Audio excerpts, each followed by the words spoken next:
Hey, welcome to the Old Mac Gang. Thanks for joining us again. We are a shorter crew because Charlie's on vacation traveling. Peter is out doing sort of a math elite conference kind of thing because of his math teaching background, and he's been involved in that. In terms of really good, I think it's a really good service to education that he's involved that way.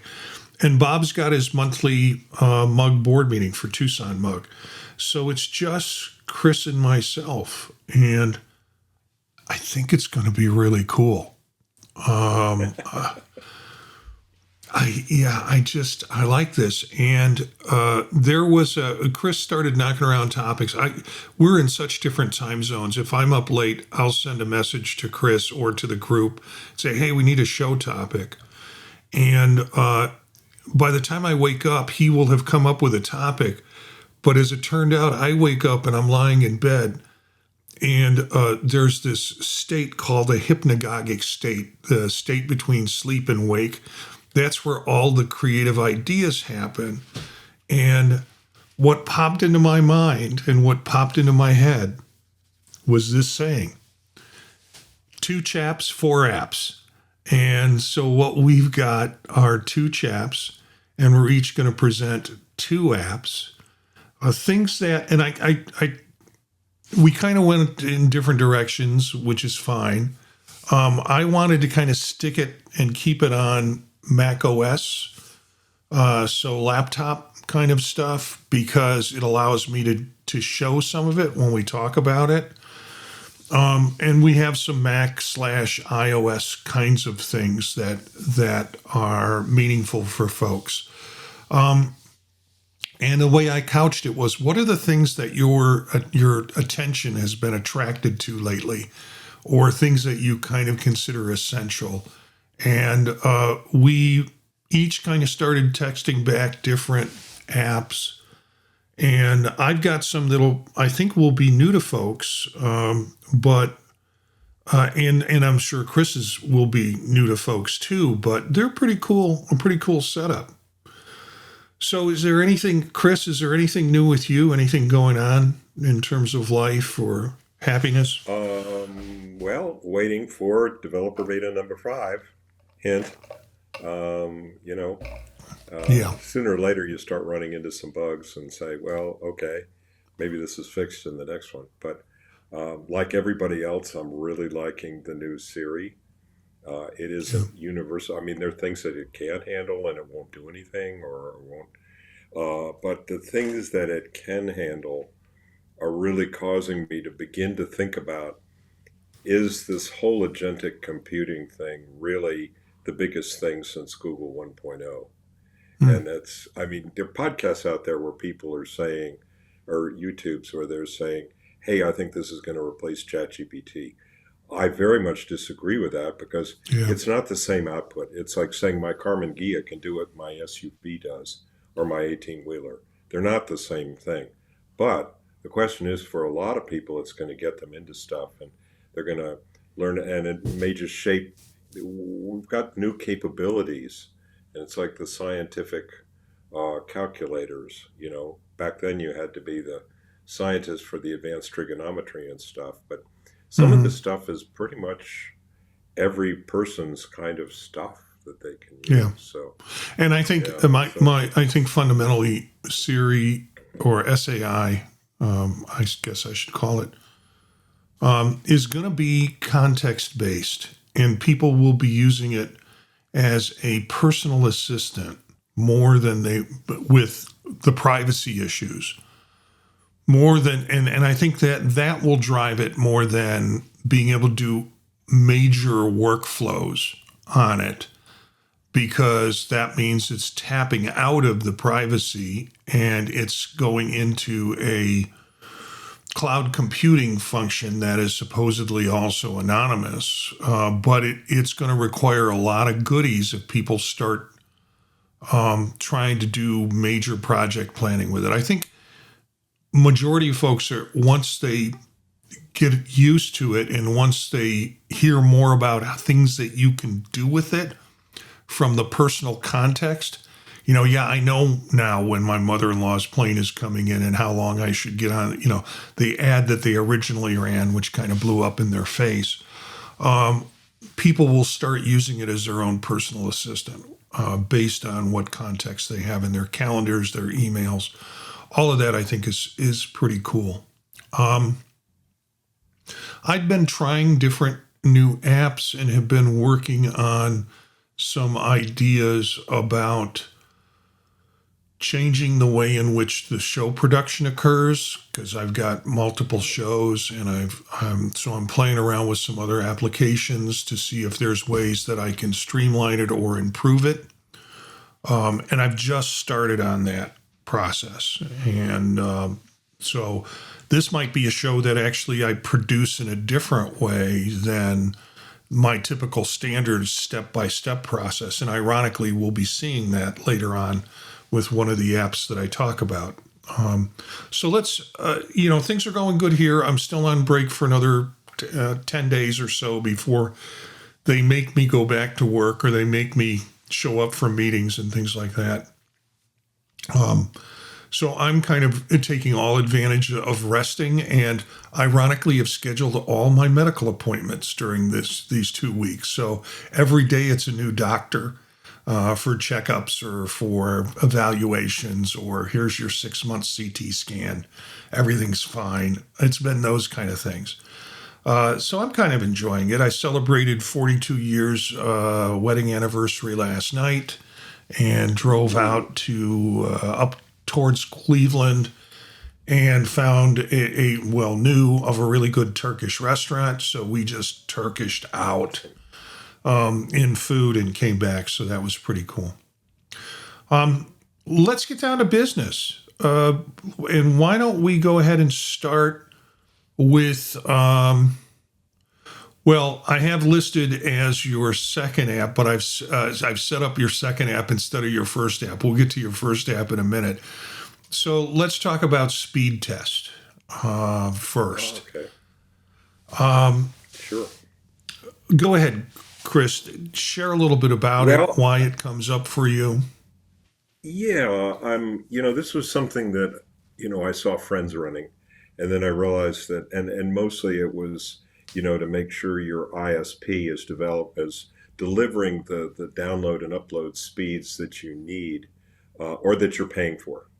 Now, in a case like being part of a podcast like this, I need a certain minimum upload speed or my internet will start saying it's unstable.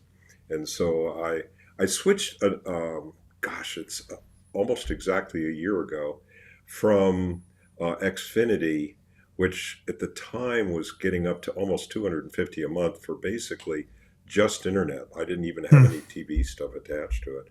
And I switched to Verizon Home Internet because my wife, Sue, has had a Verizon account for, 30 years.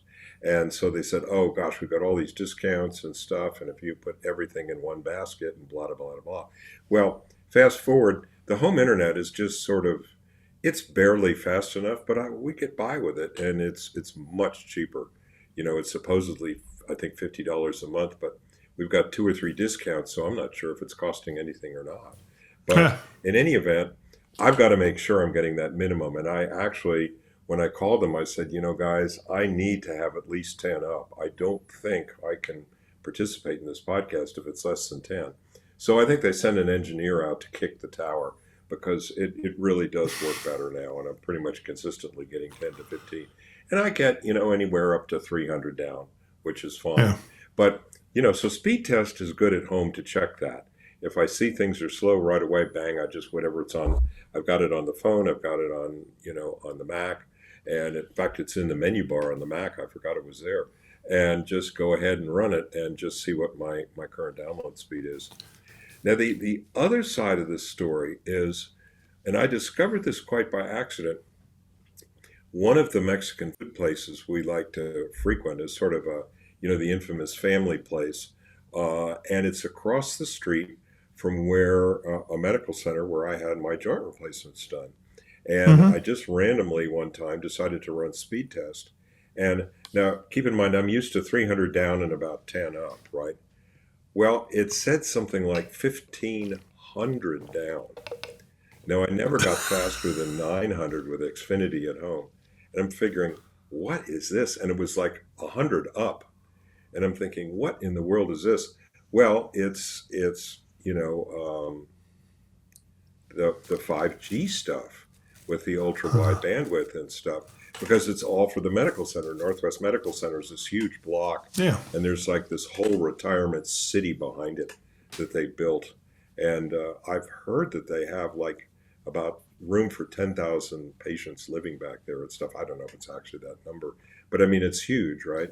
And so they've got this giant, 5G system there.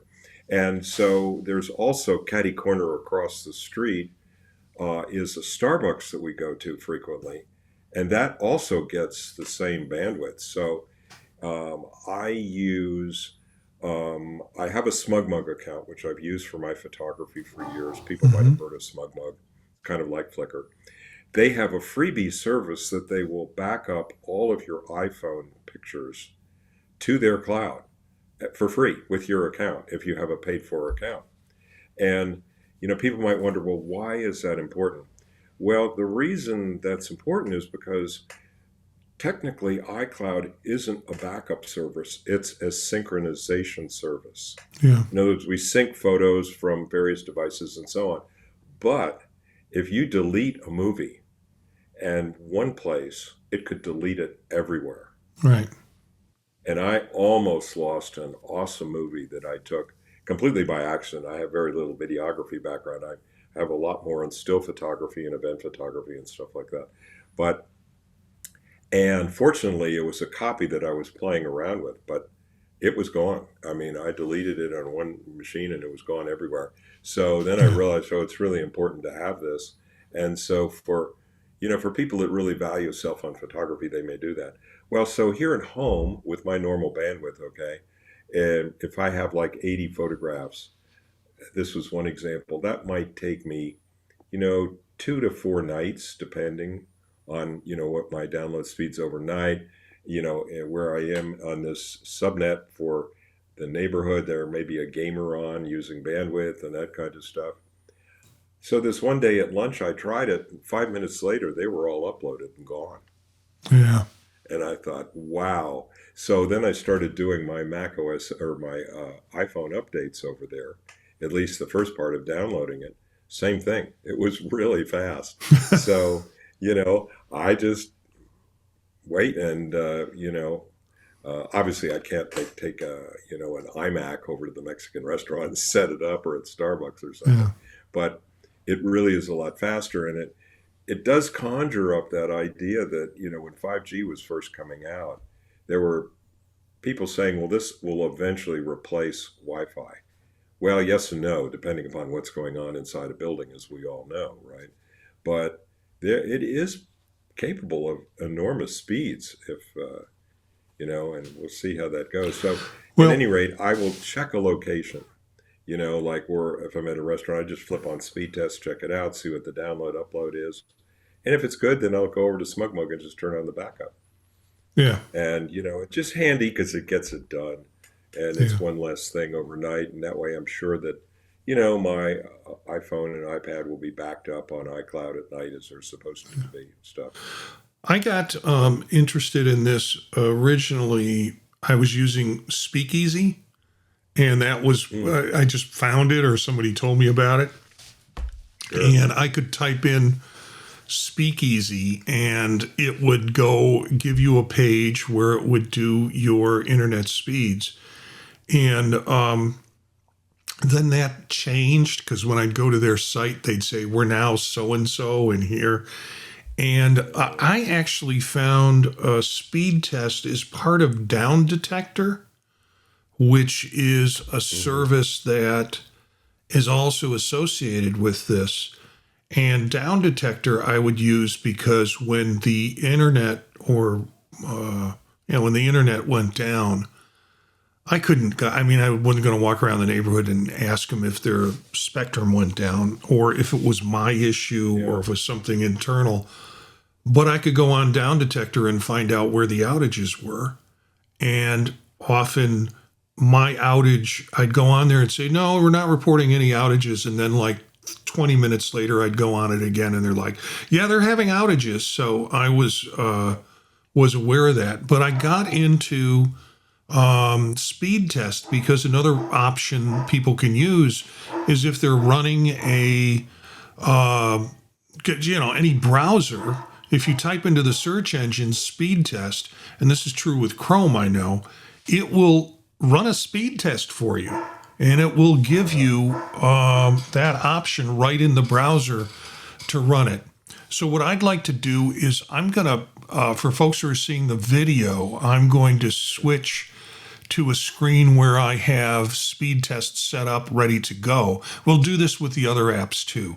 And give it a run so people can see what it looks like. It shows up. Mine is in my dock now. I keep it in my dock primarily because I run into scenarios where I'm using a Spectrum Wi-Fi device that if there's a dark blue bar on it, hey, I'm good. I'm running well. If there's a light blue bar on it, it's going to be slowed down. Something's going on. If there's a red bar, I don't have anything. And so it's behind me, so I can't see it. And so I'll be working and things will get funky or pages won't open as they should open. And then I'll turn around and see that it's a light blue bar or it's a red bar. And the other thing I can do from my desktop is just run speed test. And so you can see how quickly it is. I have 1 gig download, and it's running around. It looks like you're getting most of it. Yeah. Yep. And then the upload is showing up at around 35, 36. And you can change where it's pinging it, but it then gives you the information on it. And you can see previous tests that were and you run. Can click on your results line there, and that'll give you a deeper history. Yep, there you go. Yeah. And that's So, real yeah, handy to be able to look back at. Yeah. So yeah, that is that's speed test, and It's just pretty a cool. super handy thing, like a speedometer, to give you an indication of how things are running and that it's not you and stuff. I do continue to use Down Detector. I've still got it. Where it can be really good is if something, I don't know, like Google Photos is down, and you happen to be using that you could get a confirmation, yeah, it's down. But like you found out, sometimes if it's a fresh outage, it might take 10, 20 minutes before somebody actually lets them know, hey, I think this is down. And then they've obviously got to confirm it before they can say that. Yeah. So I'm not sure what the automation is. Yeah, Down Detector also gives you kind of maps, so you can look at areas, and it gives you like a full regional map, and then I have to kind of go into my area particularly to see that there are brown spots or places where issues have been addressed. So let's go on to the other thing you can do is you can check for different kinds of video, like 4K, 8K, or something like that. If again, if you're running an 8K TV at home or something like that, and you're having a problem, that might be helpful. Yeah, I don't have one, so I've never run that part, but at any rate. So let's go ahead and take a look at and talk about your next app, which is VLC. Yeah, this one's been around from my user group days before working for Apple in the early 90s. I think it's just been around forever. And it's very handy for, nowadays when you have a video, you double click on it, it's probably going to open and run. But for those rare times when it doesn't, that VLC player is very handy. And again, because like you put in the notes, it's free open source. It'll run virtually anything you throw at it, and which is great. And some of my professors, when I was doing university IT, liked to use it because they could clip scenes out of movies And I mean, this was before the days of Giphy, but it might be in an educational scenario or something like that. Whether it's a humorous scene or whatever. And it can be really helpful. I don't know if you've ever used it for that in your work, Marty. No, I have played around with it, but have not extensively used VLC Media Player. I can't remember when I first got into it. It has been years.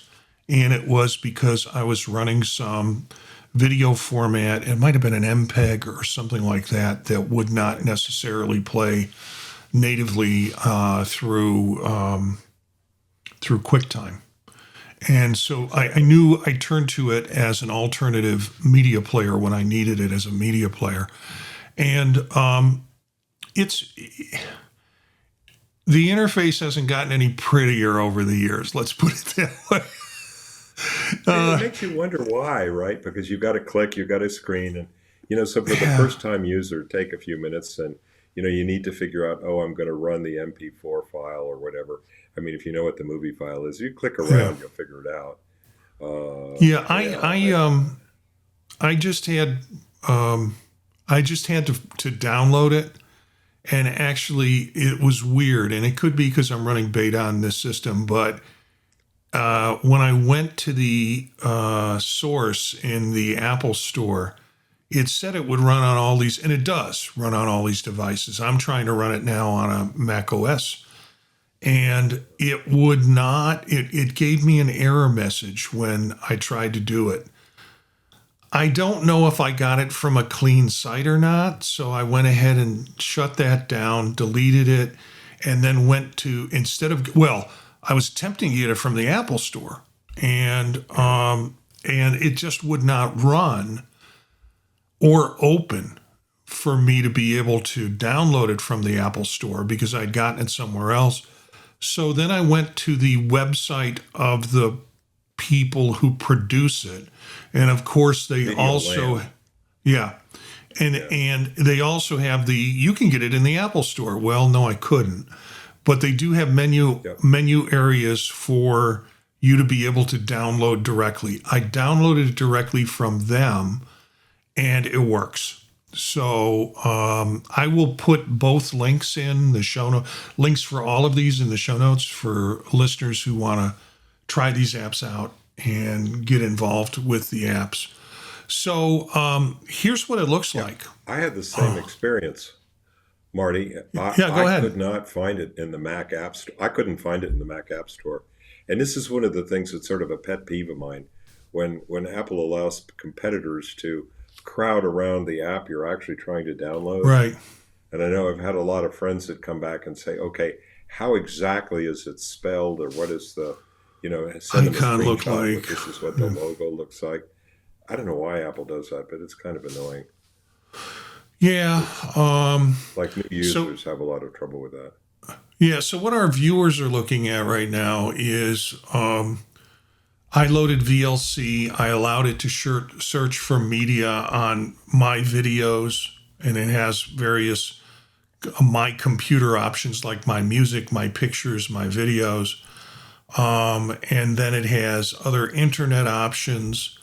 But I've got it on my videos, and this is an MOV. It's from the last old Mac gang.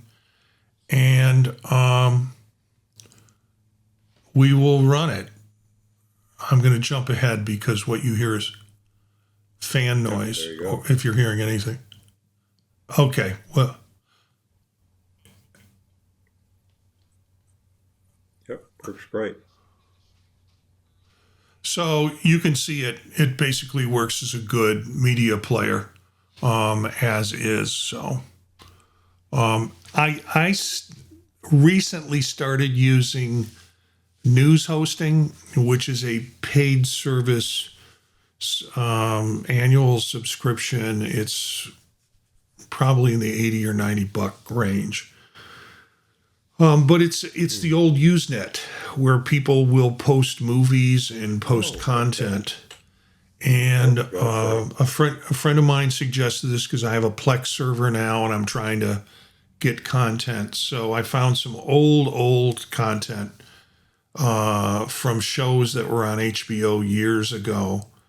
and Dream On, which was one of the first shows on HBO, and managed to get a lot of that content through news hosting. The problem is all of it's in MKV, so it won't play in. There are other formats too, but generally the thinnest format. And if I'm just watching old TV shows, I don't need high quality. But the thinnest format it comes out in is MKV, and that doesn't play on QuickTime. So I found something called MK Player in the store, in the Apple store, and have been using that.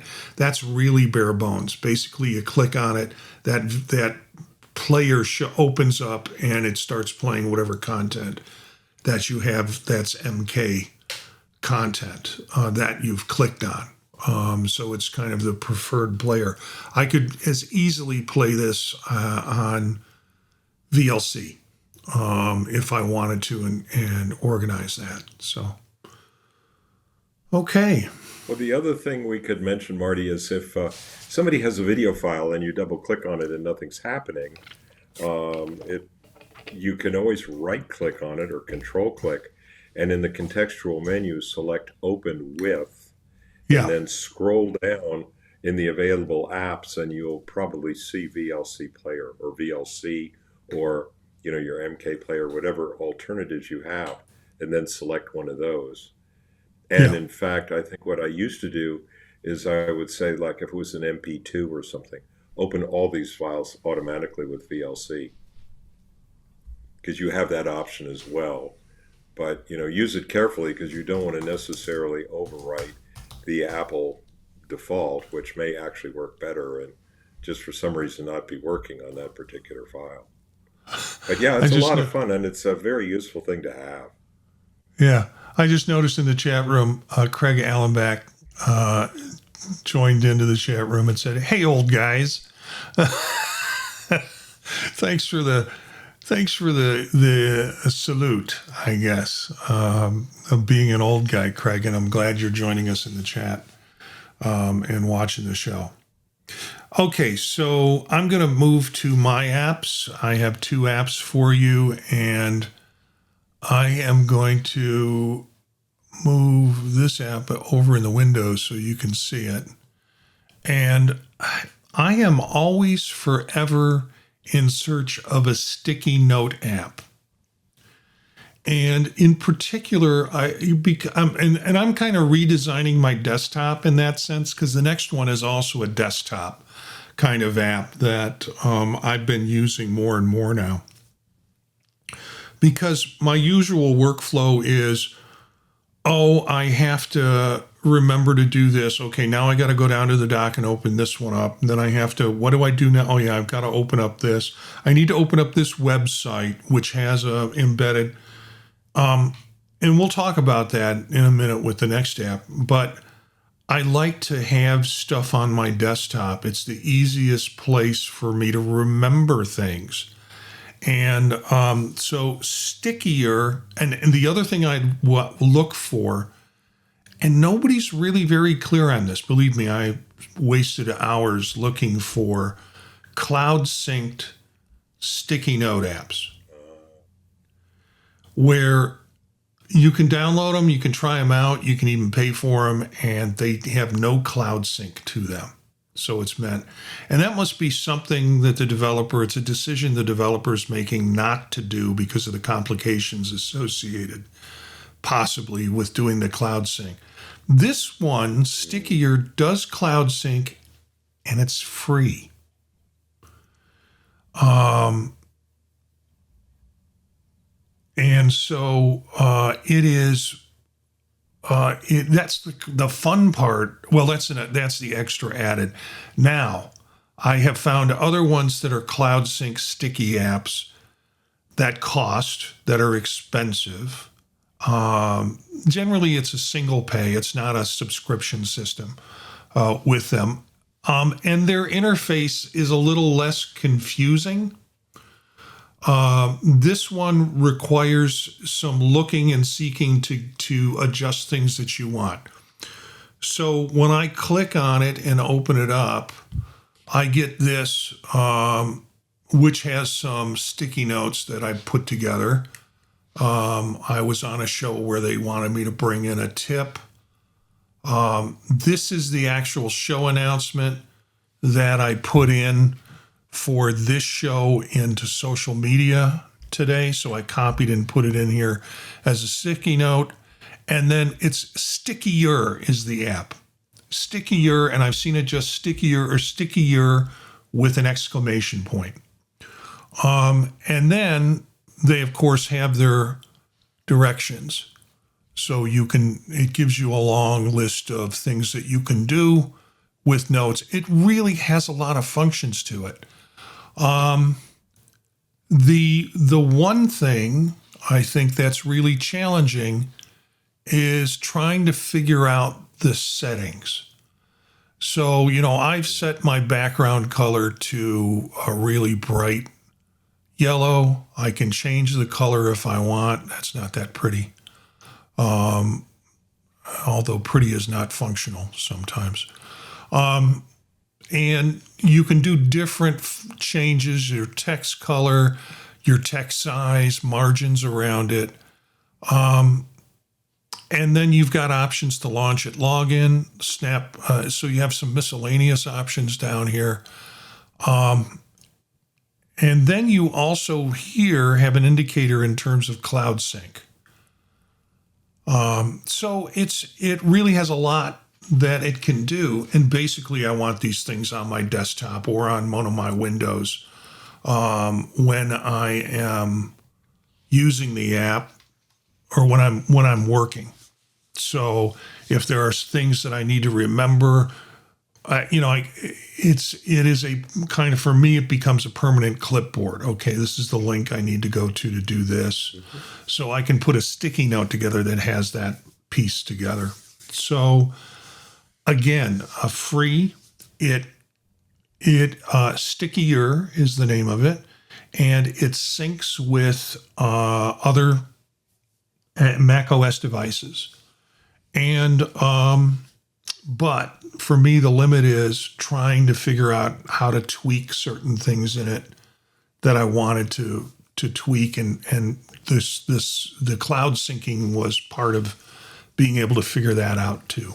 So, Chris, did you have any experience with this, or did you play with it, or have an opportunity to maybe? I did, and it brought back some interesting memories because in the pre-OS 10 days, particularly when Apple went through the OpenDoc phase in the late 90s, it was very, to have smaller files on the desktop and just smaller windows was a lot more common. And I did use sticky notes back then.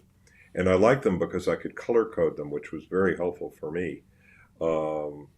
Then when, OS 10 came along, first of all, being it was sort of on a Unix kernel base, it was more of a full screen experience. And then particularly as I got back into photography with, apps like Lightroom and Photoshop, they were full screen experiences because they had toolbars and tool sets and stuff and histories and all sorts of stuff going on. So it was all happening full screen. And I kind of got away from that. And now I'm sort of coming full circle, and I'm thinking about that a little bit. That's an interesting idea because, stickies would be a good thing to have remind me and help me do stuff. Fortunately, you can't see my desk, but I use the slow horses decorating motif. If you've seen that show on Apple TV. So, I can sort of put analog sticky notes around, which I used to do, but they kind of get lost in the haze. So I might really look into this again. I like the flexibility of it. It looks good. I'm sort of used to the color stuff because I work with photography apps. So, Yeah. I'm not really put off by that kind of stuff. But it looks pretty cool. So, yeah, I liked it. And, of course, having the iCloud connection, I'm not sure what that magic is or if it's gotten easier in recent years. It might be fun to find out from a developer, like what's actually involved in making your app sync over iCloud, and is it easier now than it used to be with Swift and stuff? I don't know. Yeah, I mean, I I have in my search for the perfect sticky app, sort of like my search for the perfect calendar, my search for the perfect reminder, my search for the perfect productivity scheduler, my search for the perfect personal assistant. I've spent some money on getting some of these apps that will sync and are more easily intuitive than I think this one is. But for me, what I need to do is have that thing open up with a blank sticky note somewhere on one of my monitors, because that gives me a workplace and it reminds me to do that. You know, Bob, who's like listening to us in the chat room for this brief moment, I think he's a big reminders guy, and he knows that really well. And we'll talk about that sometime. And but the problem with me putting things in reminders is I have to remember to open the app. With a sticky note, if I put stuff in there of things I have to do and leave it on my desktop, when I open up my laptop, it's there too. So, you know, I am working my way through trying to get to change the productivity process for me. And that kind of leads to the next app. The next app, I am going to have to move some things over. I don't know where I found this app. I often read in Reddit, the Mac apps subreddit, and people will talk about, hey, will you field test this for me? Or I just did another version of this app. And it gives them a little free opportunity to, and occasionally I'll find one that's like, I think I want to check this out. And this one I found is beginning to solve a problem for me. It's called DocStar, DOCK, and then a separate word star, like you'd see in the sky, STAR. And it's not in the Apple Store. At least I could not find it in the Apple Store. So the link I provide will be directly to the user's site. Then the user site provides, is it a 30-day free trial? I think that. So. Yeah, I saw that. Yeah. You can, and it's fully functional. So if you want to, you can play with it for 30 days. It's not like 1 week. It's not like 14 days. It's like 30 days. So what this does is it creates, you maybe can help me with this, Chris, like widgets on your desktop. And I'm going to switch to the page so you can see it. And these are little dock menu bars, or not even menu bars, but you can add dock items. So if I want to add in Adobe Acrobat, I can add that into the dock. Now, what you have here on the left, for those that can see it, is a dock, or a panel. I'll call it that. A panel that has panel, I think. Yeah, panel that has some of my most used apps. And you can see some of them are open right now, like Sticky Pros and DocStar and Google Chrome are open. As part of this, they have a little dot next to them to let you know.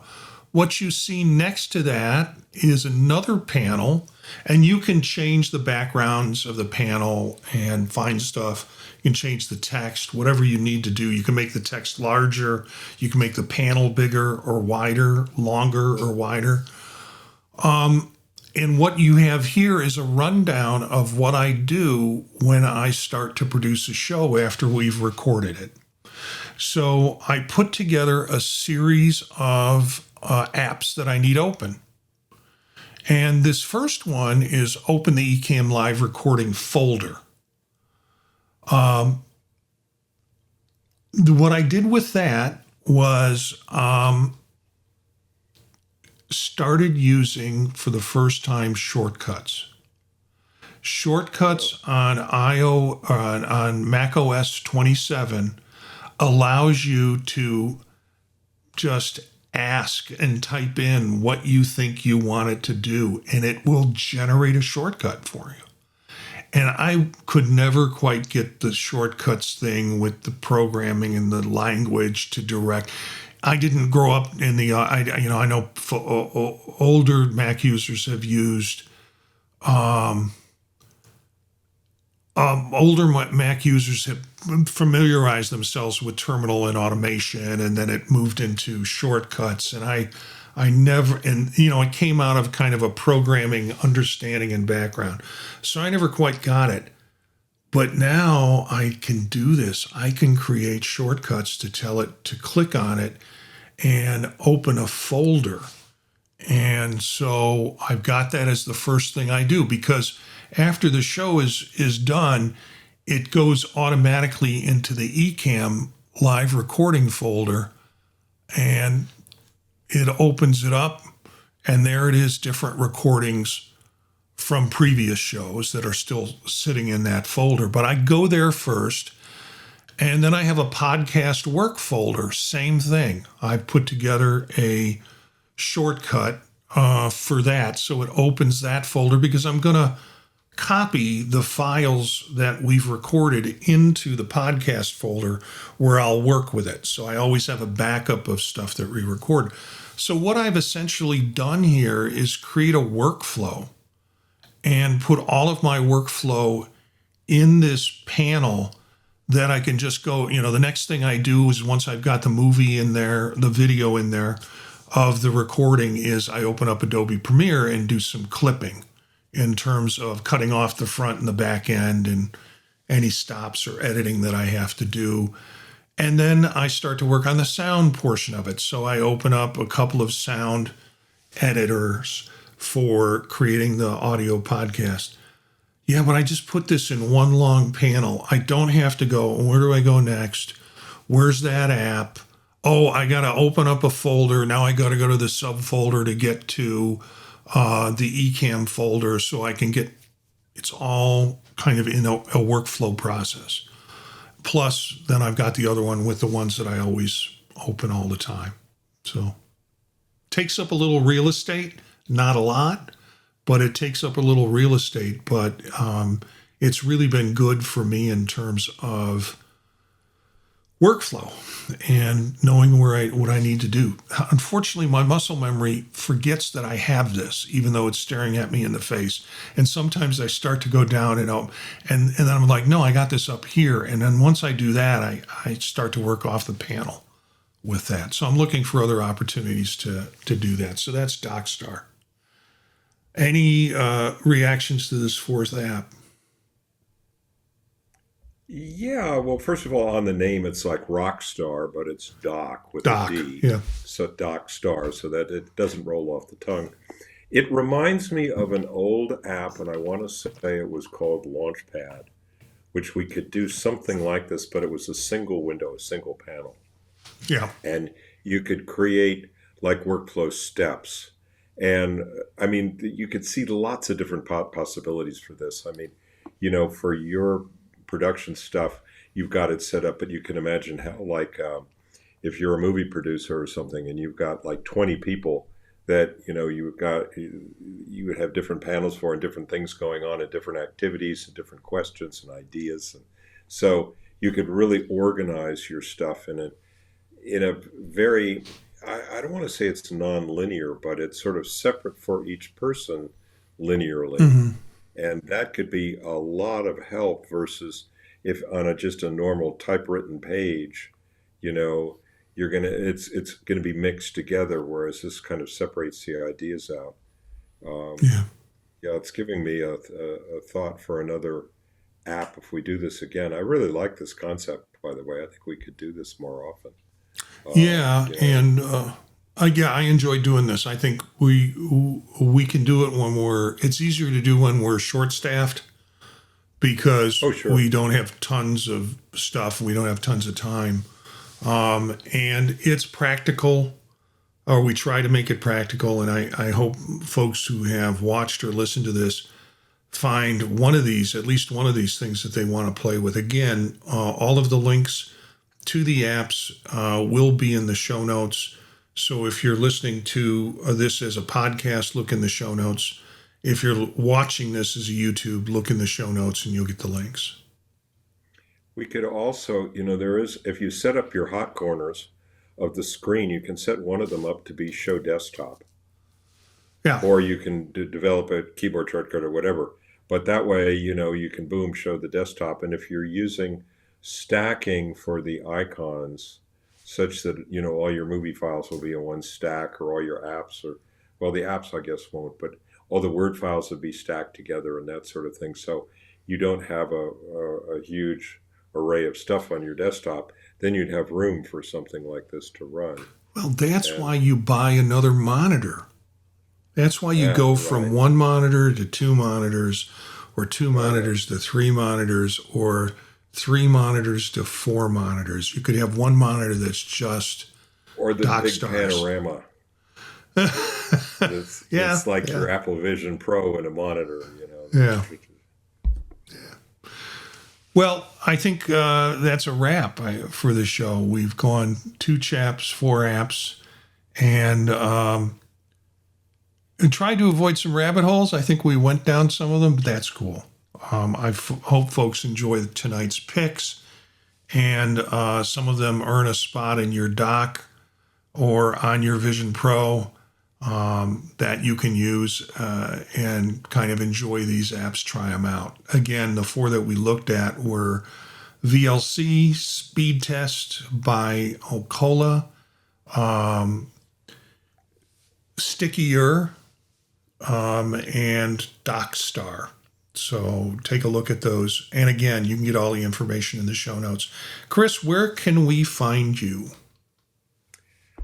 I think the easiest place is chriswesselmanphotography.com. I've got links in there for the social stuff. I'm also on Threads and Instagram at firstname.lastname, chris.wesselman. But I'm not there very often, so, maybe...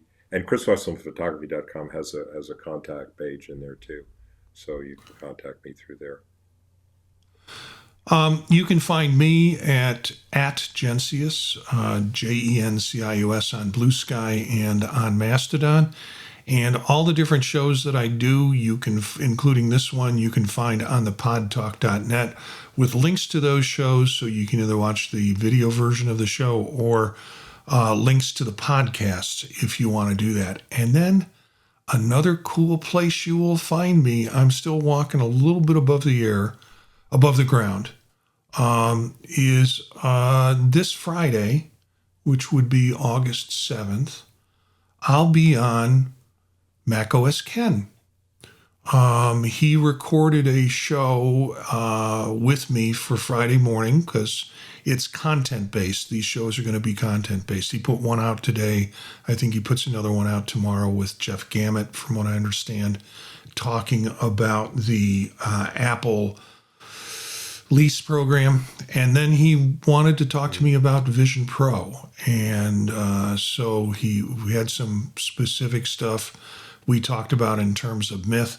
But check out macOS Ken Friday morning or anytime, really, and take a listen. So I was really happy to be asked. It kind of came out of the blue for me, and I was like, this is really cool, and had a really enjoyable post-show and pre-show conversation with him, which I cannot talk about, but it was enjoyable. And then we have a good show, too. So I think that's it for the old Mac gang. Thanks for hanging with us tonight. Chris, thanks for doing this. People in the chat room that joined us, including Craig, and we had Charlie in there for a little bit, even though he's running around on vacation, and Bob dropped in. So thank you all for joining us in the chat room. You can find us on Wednesday nights at 9 p.m. at youtube.com/@Old Mac Gang. That is also our YouTube channel where you can get current, past shows. And then the website is thepodtalk.net. And if you want to email us, and we like to get email from folks with ideas. You can email us at simply the Pod Talk Network, all one, I guess you'd call it, phrase, at gmail.com, the Pod Talk Network at gmail.com. Thanks, Chris. It's been an enjoyable conversation. I do agree with you. This format's kind of fun. I don't know if we can drop it I don't know if it sustains itself every week, but every once in a while it's kind of fun to do one of these things. So thanks for joining us. And you, thanks for joining us, watching us live, watching us later, listening to us later. You're now part of the Old Mac gang.